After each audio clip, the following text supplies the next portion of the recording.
Good evening, Board of Education and the New Rochelle community. I'm really excited tonight to be able to give you a glimpse into the strategic roadmap process that we have been developing and designing.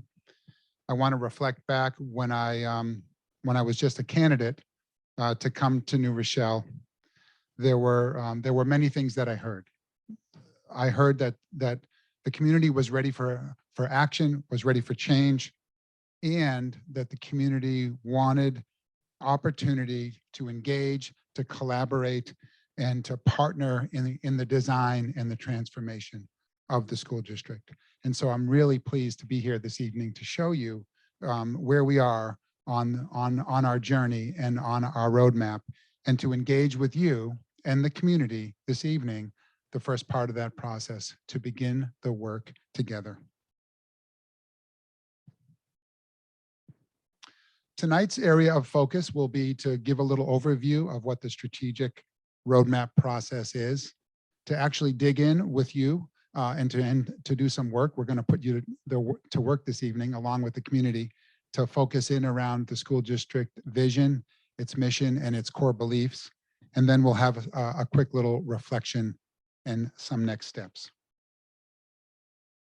So the strategic roadmap process. It's grounded in a theory of action. And what a theory of action is, it's simple. It's strategies and actions designed to improve student achievement. And there's a specific role in there for the Board of Education to create student-centered policies. And if the school district and the board are collaborating, then we will then in turn develop strategies to help create and to leverage the resources that are needed to advance student achievement. And if we do that in partnership with our schools, then they will have the resources that they need in the schools and in the classrooms to begin to transform the education process. And if we do that, what would we have? We would have collaboratively designed cutting edge, leading edge, future forward schools and in learning environments for our children and our staff. We would have parents actively engaged in helping their children achieve and feel supported, and that we would have really tapping into the rich tapestry and the cultural collaborations throughout our community to ensure that we are providing the wraparound services, the enrichment activities, and really helping our children accelerate and expand. And so that theory of action, it's really key because it grounds our work together. And it all starts here with the Board of Education, adopting those student-centered policies. Here we are. This is with the strategic roadmap with its various phases. And I want to emphasize that we're really not starting. We have already started that process. I shared just a few minutes ago that this actually began while I was a candidate. And when I came in as the new superintendent, I immediately began what I called my 100-day listening and learning tour, which in mid-November, I gave that report back to you and the community with my findings. And so that really was the first phase. And a lot of that work has helped to inform and to help to create some of the data that really helped to inform both those recommendations as well as the beginnings of the strategic roadmap. Tonight, we really start on phase 2, which is the revision of the vision, mission, and core beliefs, because that really provides the foundational support upon which the strategic plan, the part of that strategic roadmap, is really built. And that work must start with you. That is really a key role for you, is to help to define the vision, the North Star, the what will be different as this plan progresses. The mission, right? It's that purpose. It's the reason, it's the why. Why do we wake up every day and do the things that we do? And then those core beliefs and values, these are the non-negotiables. This is how we do the work. And we need that clear direction and input from you. Along the way, there's many different opportunities. to engage our community and our stakeholders.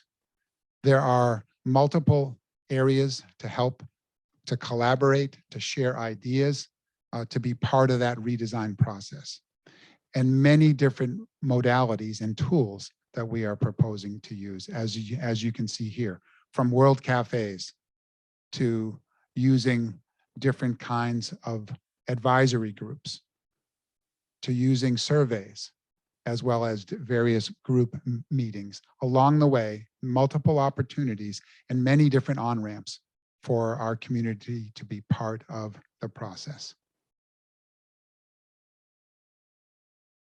Our timeline. It's ambitious. There's no question that it's ambitious. But we don't have time to wait. We have to go. There's a lot of work to do, and we know that. And we can make adjustments along the way. But tonight begins the process where we invite you and we invite the community to join us in this really exciting and bold journey.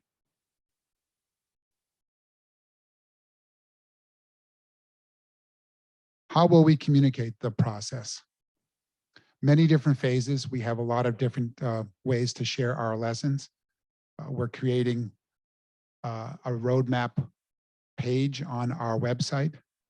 As you can see right down at the very bottom, we actually have an email address. So for all of you and those that want to start to share and participate and give us your feedback, that email address is live. You'll be able to do that actually tonight and participate in the work process along with the Board of Education. We'll be giving regular updates to the board on a monthly basis. Part of my superintendent report are actually items that will be addressed.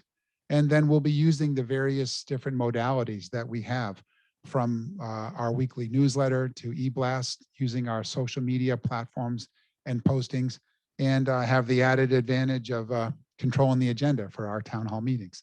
So another opportunity to provide updates. So a lot of communication along the way. And what does it mean then for our stakeholders? Again, as I said, a tremendous opportunity to be involved in the process, to share your thoughts, your ideas, actively participating on the various different communities. And I think the biggest part of it is to be part of the future design of our schools and our support systems, for families to be able to help realize their hopes and their dreams for their children, to help inform the school design, opportunities for community stakeholders to help to be involved and to help shape those partnerships, which are key to help building the schools of our future. And our school team stakeholders, our faculty and staff, and our school leaders to really help to lead and to collaborate and to work together on the design of our future schools. And the team and staff here at City Hall to be involved in the transformation, to break down the silos, to create those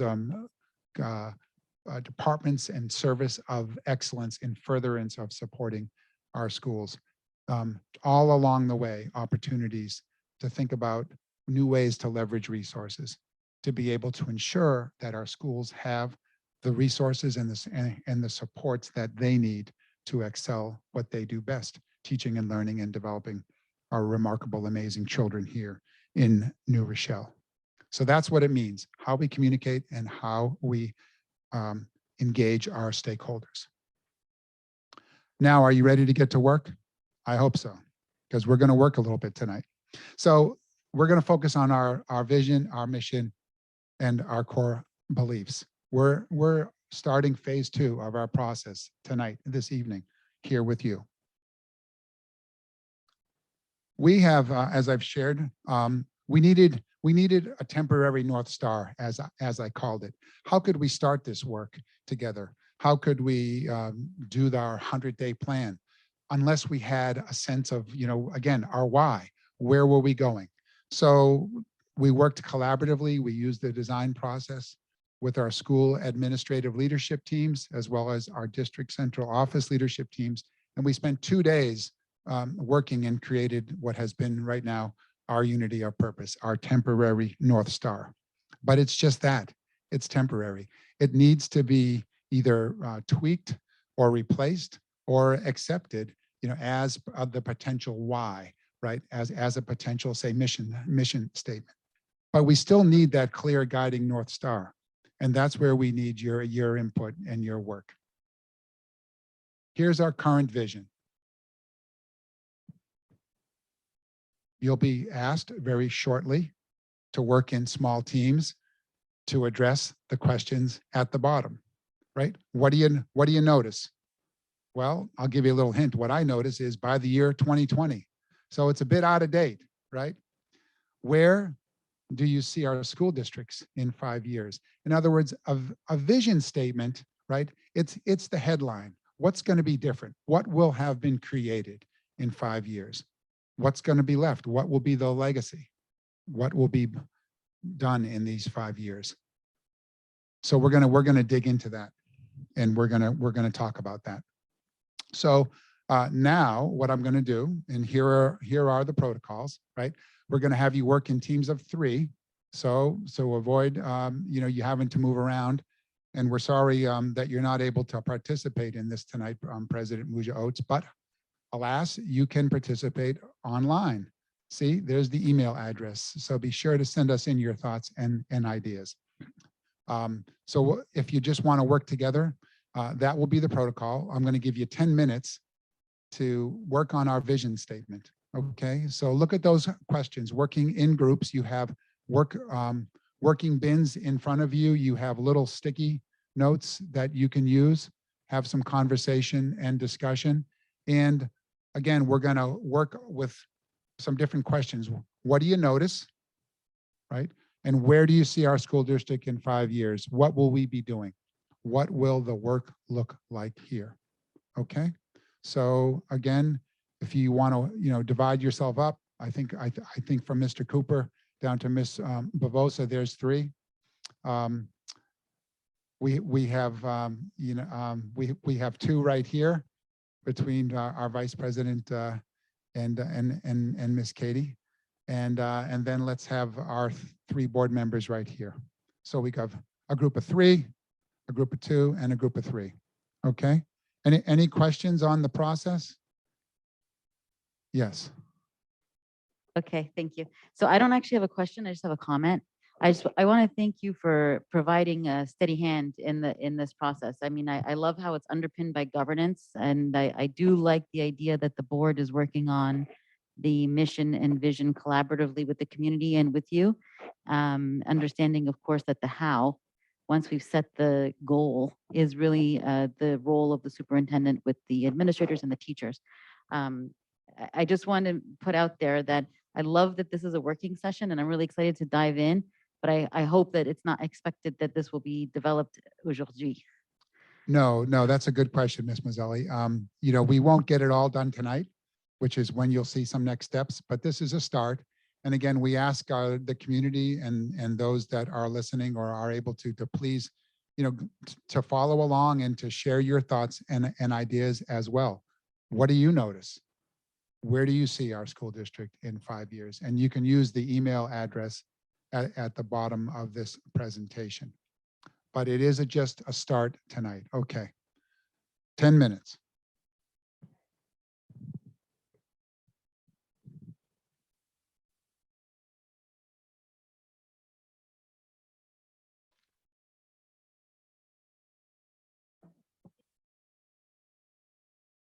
Are we supposed to be recording this somewhere or using these? Use those little boxes? stickies, and then you go, if you look right behind you, you'll see we have larger butcher block paper. You can take your little stickies, and then each group will get a little chance to report out. So you'll need a spokesperson. Thank you.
3-minute warning.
Okay, we're back. I know it was only 10 minutes, and as I said, it's just a start, but I would like each group, hopefully you have chosen a spokesperson to just to give a little flavor of what you discussed. Again, share out perhaps what you noticed. And, where do you see the school district in 5 years in a very succinct way? I'll start down here with Mr. Iannuzzi.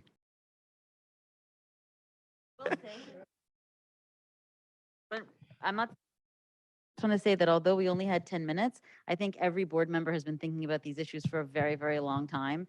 So it was 10 minutes to put sort of our ideas that we've been thinking about for a long time on paper. I appreciate the opportunity.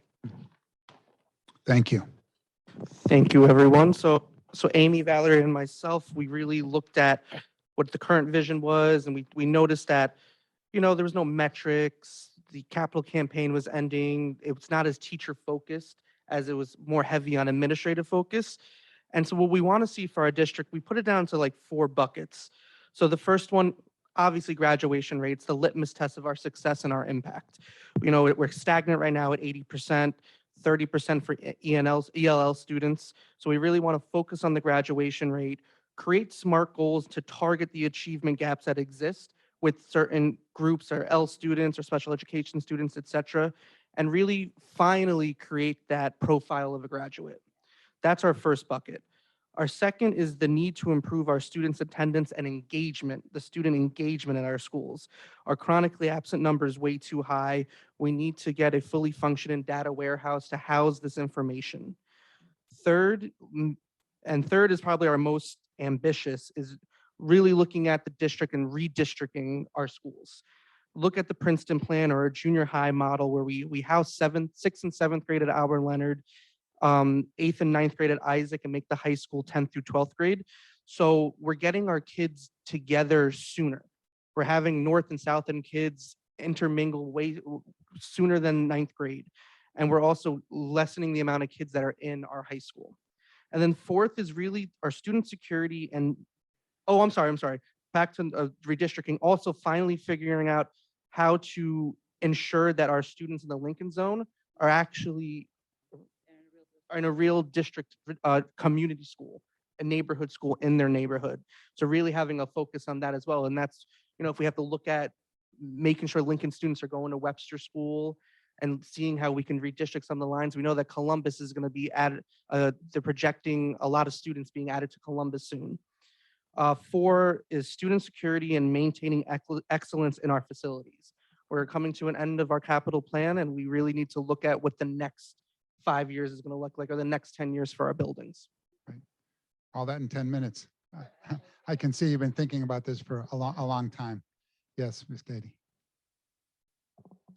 All right, so let's jump in. We broke ours also into some buckets of different areas, but one word that we definitely felt like was not necessarily in this vision is the whole child.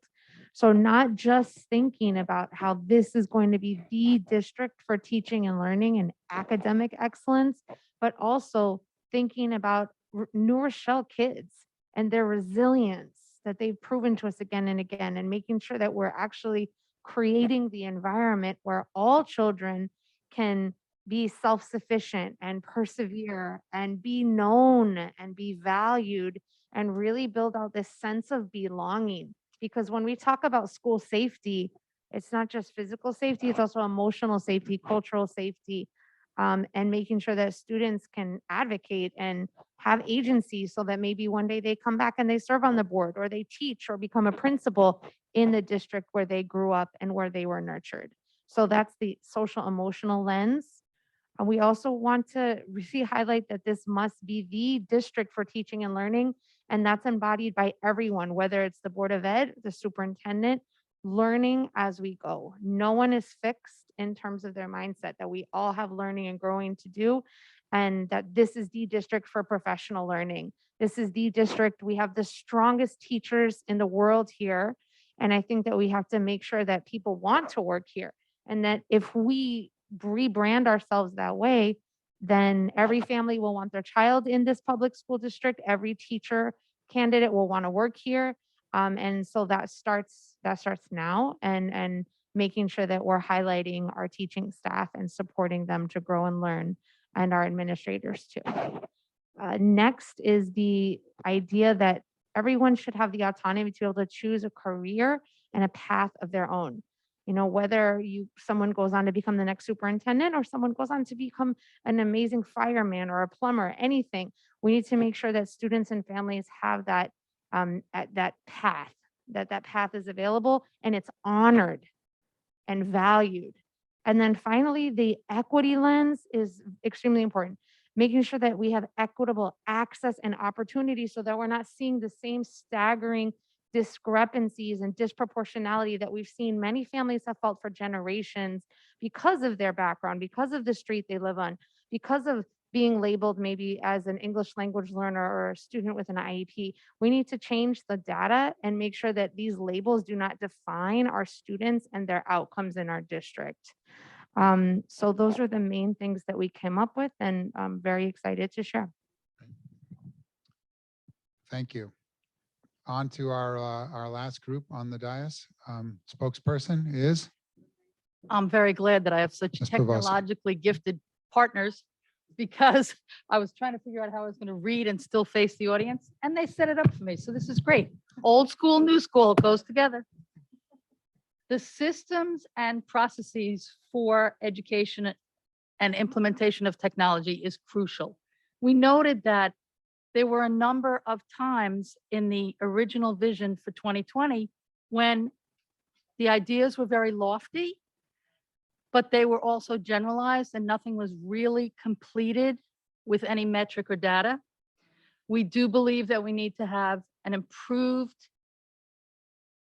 PD, professional development for the entire community, inclusive of parents. And I'm not going to repeat what everyone else said, but pretty much following through with everyone included. We need to track the progress of what's going on, whether that be by tests, whether that be by teacher input, whether that be by student input, community input. We need to track it and really be honest with ourselves and critique what we find out. We need to provide real agency for children. They need a place, as stated before, to feel safe and to be able to express what they need to in order to accomplish. We need a consistent reflection and input by teachers and parents because they are with the children and they see what needs to be done. We can have all the data, which we need, but then we need to hear from the parents and we need to hear from the teachers. What are they seeing? Because sometimes that visual, intangible data complements and pushes what we need to do. We need to have input from all families. And to sum everything up, we need to have a return to, and I'll credit this to my colleague, Mr. Cooper, an esprit de corps, which for those of you who do not know, it's a spirit of the heart. And it means that we need a feeling of pride in the entire community. We need a feeling of pride to be shared by each and every person.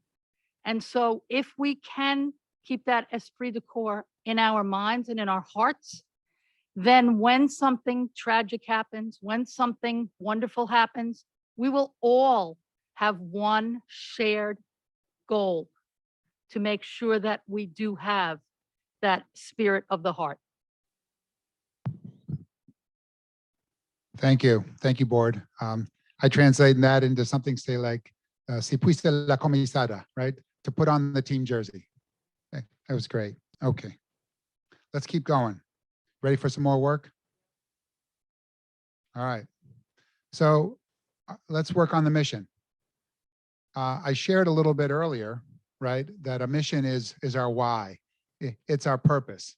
Now, when we first arrived, right, we created a new, as I said, a temporary North Star, a unity of purpose. It's really a mission statement. But here's the current one.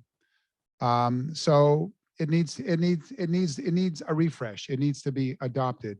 You could, in fact, decide you want to look at the unity of purpose, and that becomes the mission statement, or with modifications and adjustments. But again, same process. What do you notice, right? As you look at the mission statement, does it reflect our school district's unity of purpose? Is it really a why? Why would we, anyone in this district, want to wake up and either do the work or even want to come to school in a school district? And if you don't see it, what would you change? Again, same groups, 10 minutes, and then we'll report out and share.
Okay, 2 minutes.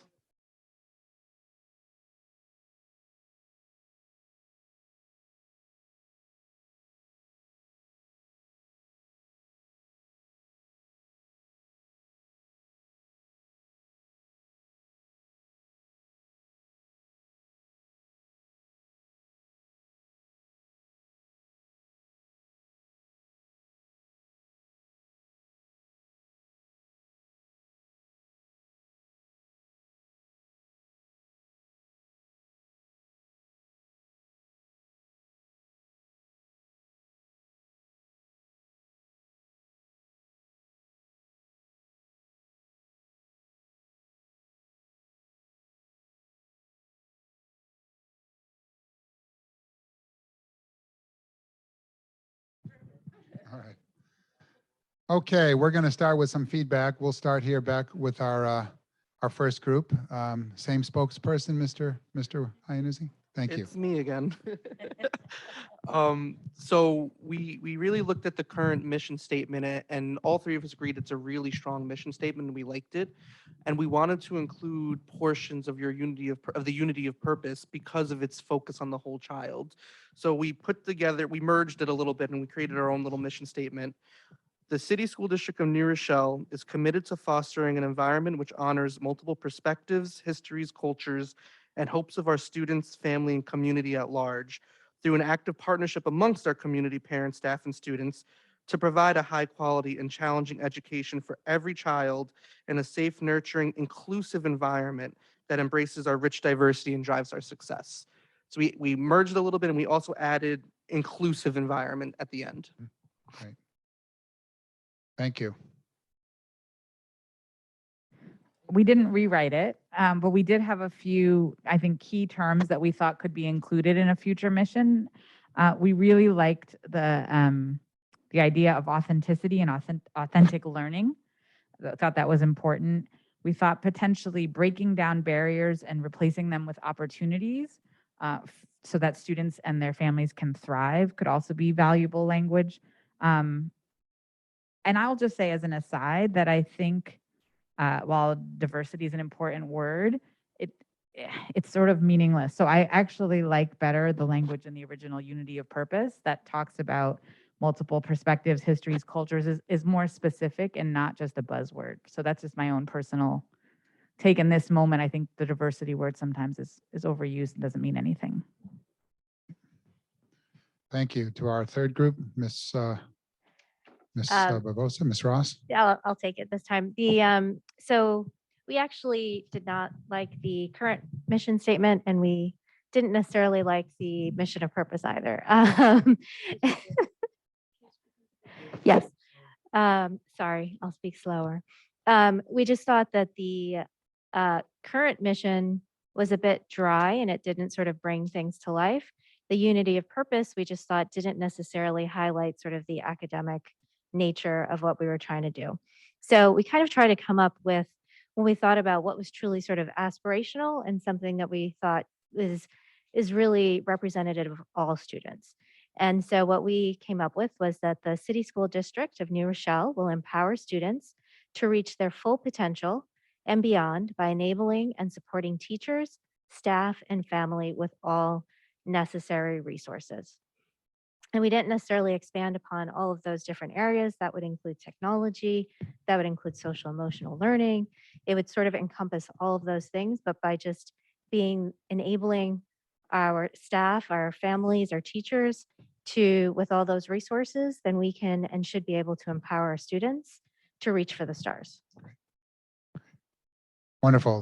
That's great work. I do want you to know that our staff have been working multiple computers, taking down all these notes.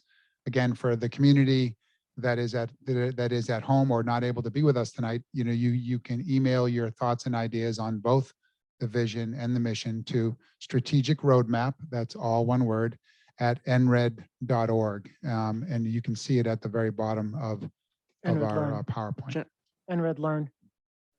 I didn't say NRED Learn? No. I just said NRED. Okay, thank you. Thank you. Excuse me, Jonathan. God bless you. Yes, Our president, Julia, she actually emailed us with some thoughts about the mission. If it's Great. okay if I read.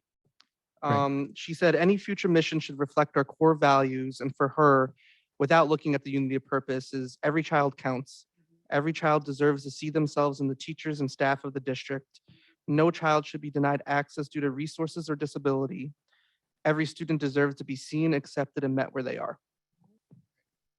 Thank you. Thank you. Okay, we're doing great, but we still got a little more work to do. You up for it? Okay. So our core beliefs, our values, these are the non-negotiables. So again, same groups, take a look. Our core beliefs, do they reflect what we value as a school district?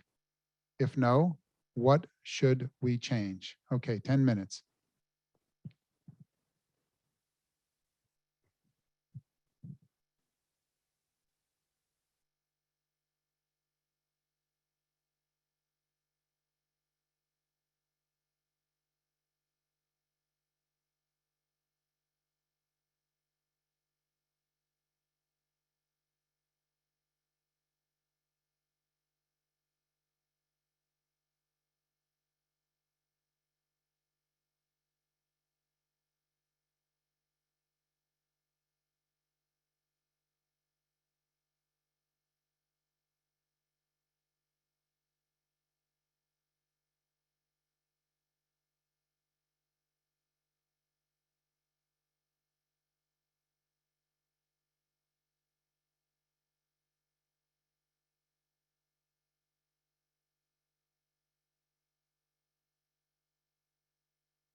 Okay, 2-minute warning.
Okay, how about we start at the far end this time? In Mr. Cooper's group. You may not want to. No comment. Mr. Cooper is in fact taking this one and has been informed to slow down. So we took the 10 and rejiggered them and modified them to be the following. Every student is worthy of intellectual, social, and emotional respect. Families are our partners. In the pursuit of excellence and innovation, and I think maybe I should lead these with "we believe," probably would make them a little bit more interesting. So we believe every student is worthy of intellectual, social, and emotional respect. We believe that families are our partners.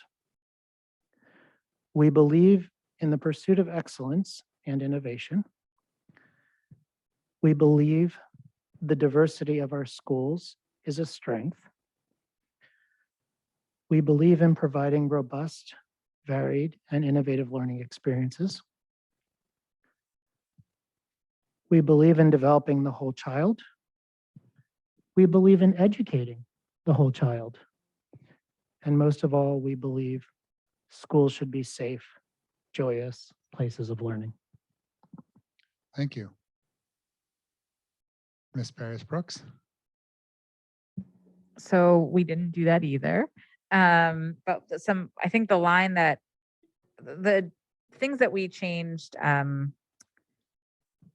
number 9, we thought that in providing, instead of robust and varied, challenging, authentic, and innovative learning experiences. We thought that number 10, we should replace students for our school communities and not just center our students, but think about all of the people in the buildings. We thought some words that we would like to put somewhere in here are humanity, empathy, and maybe potentially making the world a better place or a more humane society. And finally, a brand new line that we came up with was, we'd like to cultivate the conditions for our students to shine and uncover their brilliance. We really want our students to see these words in the hallway and think of themselves as the shining, brilliant people that they are. So we want the language in this to not be kind of corporate speak or dry, but really aspirational. Thank you. Mr. Iannuzzi. For our little group, we went on the same route as Adina and Katie. We didn't rewrite everything, but there's several additions that we believe should be added. The first is a real focus on the social emotional aspect and giving our kids the opportunities to have that adult that they kind of connect to have that relationship that's supporting them during their journey. And that's something I see right now that's not existing at the high school. a focus on mental health and looking at the bullying and social media and how that needs to be addressed. For number 4, we thought adding culturally competent adults in curriculum. Number 7, we talked about what Ms. Brooks said in the mission about diversity and what that actually means, and we talked about breaking that down and how we feel that we have failed at that core belief based on the current disproportionality that exists in our district. For number 9, providing robust, varied, and innovative learning experiences and opportunities, adding opportunities at the end, and the real focus on engagement, the culture and climate of what our district is, and how we can engage more and better with our students. Thank you.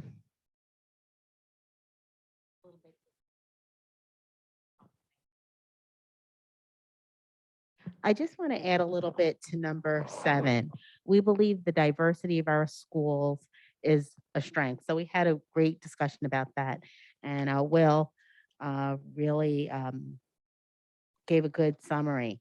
But just to give a little bit to that, diversity, it sounds good, but it's not it's not enacted well because, diverse students, unless you are behaving in a way that's acceptable in school, then that can mean that you get suspended or your attendance is poor.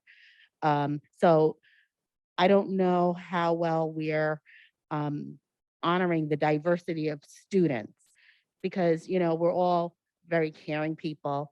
We all know how to teach, but it's not one size fits all. So if we're diverse, we're different. So we have different needs and we need to be approached in different ways in order to be successful. So we believe the diversity of our schools is a strength. That sounds good, and I'm sure we believe that, but it's not enacted to make sure that our diverse students are able to access AP classes, that they're in an environment where they feel comfortable and they want to come to school.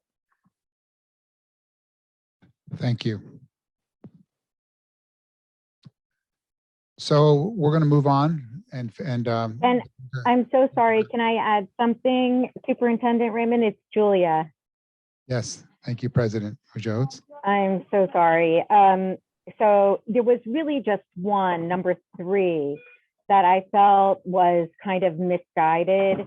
The continuous improvement of teaching and learning, even though of course we always want to improve our teaching, I think like this would be a very good place to be, that we are all learners, right? Our staff, our board, our students, that really we would transform the district into a place of learning across the board for everybody. And from there, to me, that's where the innovation grows. But that's just one thought that was really something that I just felt was really needed to change.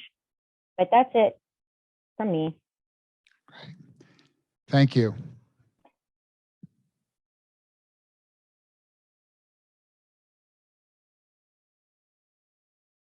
Okay, so time to reflect and then talk about next steps.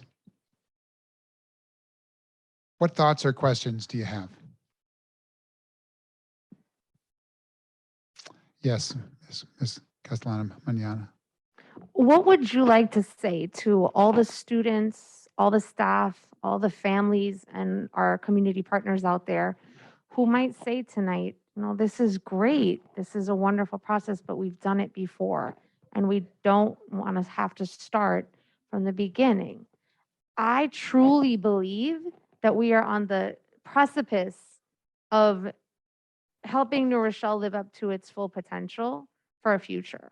That's why I'm on the Board of Education. That's why I'm here. But I want to make sure that you can talk directly to those people out there who really want to engage in this process, but they also don't want to feel like well, here we are again. Like, what makes this moment different in New Rochelle history and future for you as our superintendent? So again, I think if it had been done before, I don't think I would have been hearing the questions about, we want to be involved, we want to be engaged, we want to be a part of it, we want to be in the redesign process. And I think most important, what's really clear to me, what's like glaringly clear to me, is that our students weren't really involved, right? So their voices, their thoughts, their ideas, their hopes and dreams and fears, maybe they were asked, or a few of them, were participating, but I don't think they ever really led and drove the process.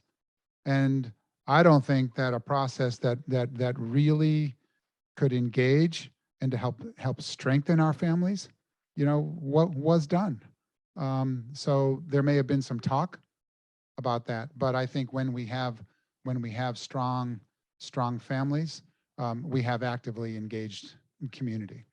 So I think if we really engage our stakeholders in the process, if we really enable our youth to help lead the way with their voices, with their ideas, with what they want to learn, as I shared last time, what they want to learn, when they want to learn, how they want to learn, from whom and where.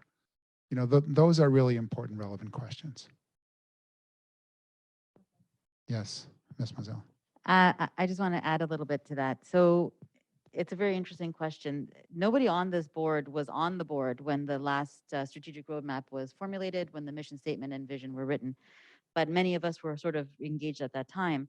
And I think it's not really fair to say that the community wasn't involved. The community was really heavily leveraged.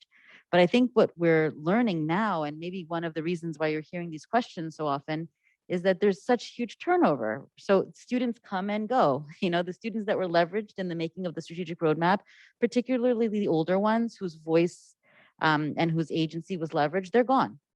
The strategic roadmap, it has expired. You know what I mean? So yes, it was a huge lift and it was a lot of work that went into the original strategic roadmap, and a lot of credit should be given to that board and that superintendent for having done so. And it serves as it was a really good foundational document. The difference between then and now is the people at the table. It's just a different world, different community. But also the previous administration didn't finish the job. So although the strategic roadmap had the four corners of a document that we all needed to guide the work, it didn't have any of the SMART goals. It had no metrics. And so I think this time, because we have a foundational document, we have the luxury and the privilege of critiquing it and taking it one step further, which is what we're looking to do under your leadership. And I think we're going to get somewhere, pretty profound. And, if we continue to do what we're doing here and we continue to do it under the correct governance model, what's going to happen is we will have a current strategic roadmap with metrics that will change and develop over time. And, the longer that you're here, the more developed and more refined the strategic roadmap will be. And I think as a board and as a community, we should expect to feel like there's some revisionist history. We should expect some bumps in the road, particularly when our district has gone through as much trauma as ours has, and when we have such huge changes in leadership. But I do commend sort of what you're doing. I think it's exactly what we need to do, even if it feels boring for some. It's incredibly important. And I think leveraging, the new cabinet, the teachers, the administrators, the teachers, the students, the board, we're definitely going to get to where we need to be. Yes, Ms. Paris Brooks, and then we'll go to Ms. Bavosa and on down. I think, not that you asked, but to answer your question, one thing that I'm looking forward to in this process, and this builds off of what Ms. Moselli said, and I think about our retreat, and we talked about building trust, and that involves listening to people and understanding their viewpoint and reconciling that with your own, and not assuming that and I learned a lot tonight just listening to my colleagues. We all had very different takes on some of the items on all three of these things. And I'm really interested to kind of reflect on that and think about, what did I miss? Maybe what could I offer? And where can we find common ground? And I think that we as a district really have not had the space to do that. We've been in crisis for so long and we've been reacting to various things, and to have the opportunity to be able to hear each other, to hear our teachers, to hear our students, to hear our families, to hear people who are on the other side of the quote unquote political aisle and think about where we could collaborate is really exciting and vitally important, particularly because our students are watching us. And when we retreat into our corners, that is what we're telling them they should be doing as well. And I hope that we can do better in this process. And I'm really excited for that. Mr. Yes. Cooper. Ms. Bavosa? You mentioned that strong families are engaged families. I believe that we have a number of strong families, whether that be two-parent family, one-parent family, grandparent, aunt, or uncle raising a child or children, who are not necessarily engaged. One reason I believe is because they have been discouraged, not through any one person or group's fault, but through time passing and realization of ideals and aspirations not being realized. But I also think small things. We have many, many students who live far enough away from school that if the parents do not have a car, if there is no bus route that rides at night, they are unable to see their children at a concert unless they put them in a taxi or call on someone else to drive them. We have a number of families who would more than anything like to share their cultures, their beliefs, their identities, but for one reason or another, they have been stifled in that attempt. We need to reach out. When we say equity, we need to reach out to those who do not have access. And that does not necessarily mean racially or economically. It means situationally. We need to reach out to parents or those guardians who are in charge of those children, and we need to bring them in to the place where they can share their knowledge, their expertise, because it's fine for us to say, this is what should be. In asking to have the input, we need to make sure that we reach into those far corners of the silent voice of those guardians who need to be heard. Thank you. Thank you, Ms. Ross.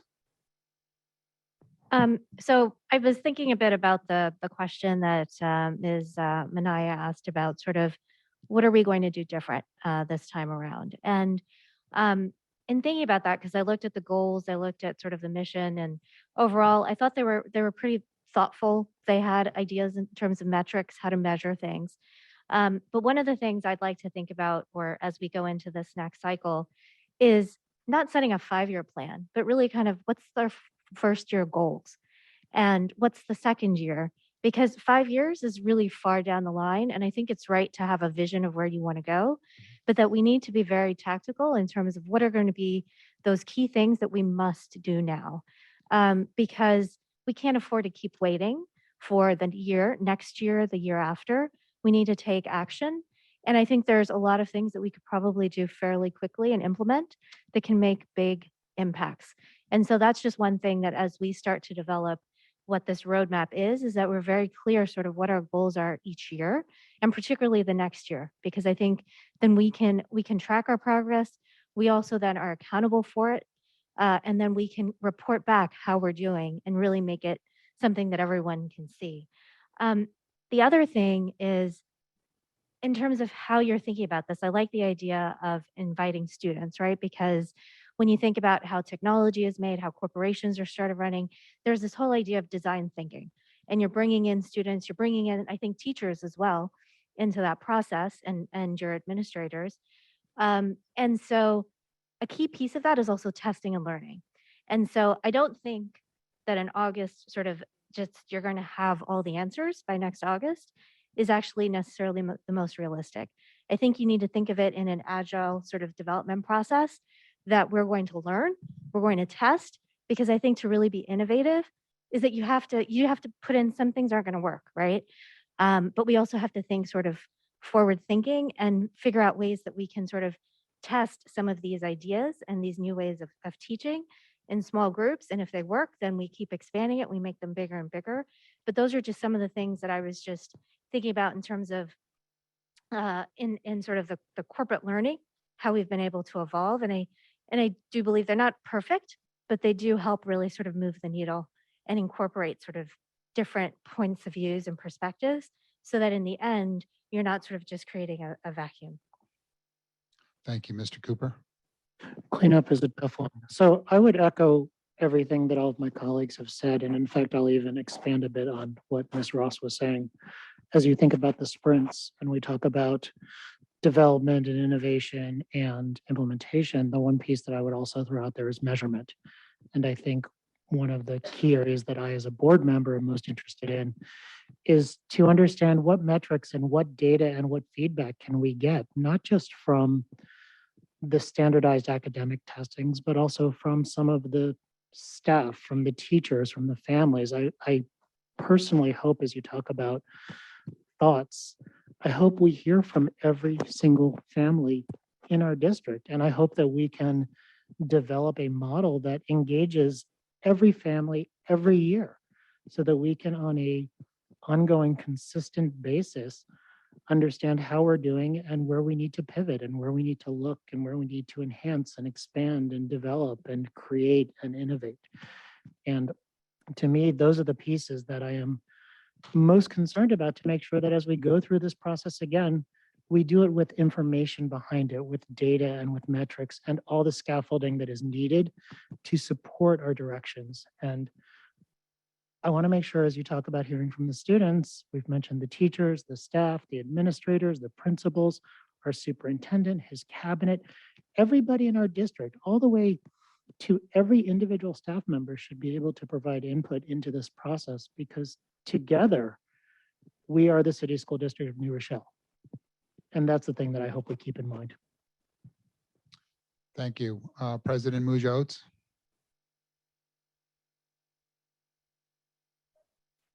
Wow, I didn't even raise my hand, but thank you. Wow, I mean, it's a lot to process, and I think that I'm grateful that we had this opportunity. In some ways, being off center is helping me just really take in what my colleagues are saying. And I'm learning a lot from them during this process. And to me, this is a beginning of that work that we're going to be doing together. And I'm really excited for what comes next. And I really think we will get it done this time. I'm really optimistic. And I think that we will seek out the voices of those who perhaps didn't have access last time around, and we will find them and we will engage with them. And I'm really looking forward to it. Thank you. So quickly, I just wanted to share some next steps, which is we will gather all of this information and we will synthesize it. We'll also look for patterns and words that overlap from the feedback. We'll look at what was sent in online, and to help inform, I think, what it will be, again, continue to engage the community for additional input around vision, mission, and the core beliefs. We want to be able to work with our school teams and to be able to gather their input regarding the vision, mission, and core beliefs. We have some ideas, but we want to share that, and we want to have some conversation, with our school teams. But clearly, there's an opportunity for them to be engaged, and even for our PTAs to be involved in that process with them. So we're excited about that. So then we will come back. We will need another meeting, so we'll look at that. Perhaps it is in March, the work, the committee of the whole at the end of March, to be able to finalize and to move forward, with a vision, mission, and core beliefs. We will continue to get up and to publish the strategic planning website to be able to keep all of this material on there that will be current. And then in March, we'll begin the process of launching our advisory group process as a way to actually get members of the community to really help us zero in on some of those really key, I would say, pillar areas, like, for instance, college and career readiness, could be a pillar area, again, to help them advise on that process. Yes, Ms. Mazzelli. Quick question, and potentially the answer isn't for tonight, but maybe not do it tonight, but can you, the next time we approach this issue about the strategic roadmap, can you please unpack with us and for the community how we're going to create the SMART goals, and how are our professionals, how are the teachers and administrators going to determine the realistic nature of those goals, and like how they will be time bound and all of the things, sort of what Ms. Ross was talking about. After we have this overarching sort of vision, mission, and goals, having something tangible year to year, if we can sort of unpack how that happens, that would be great. Yeah, I mean, I can give you the quick overview now. I mean, we'll certainly be getting a lot of input, through our various teams, advisory teams, design teams, implementation, and I think, as Ms. Ross said, prototype teams to be able to really test out some of these. And then as we get into specific strategies, tactics, activities, and goals, that's the work of the district team. And, as we get input and feedback from our school-based teams, and then we will bring those out. We'll obviously bring it back here to the board, and then we'll have that out into the community. But I can tell you that they'll be ambitious goals, that they're going to stretch us, but ultimately a SMART goal, is something that you want to be able to obtain, measure. It's realistic and it's time bound, right? That's the definition of a SMART goal. Okay, thank you. Thank you for the process. You worked hard.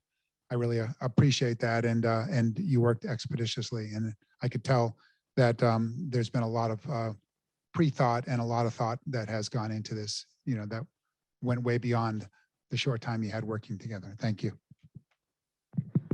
Thank you, Superintendent Raymond. We are now going to move to the public comment portion of our meeting.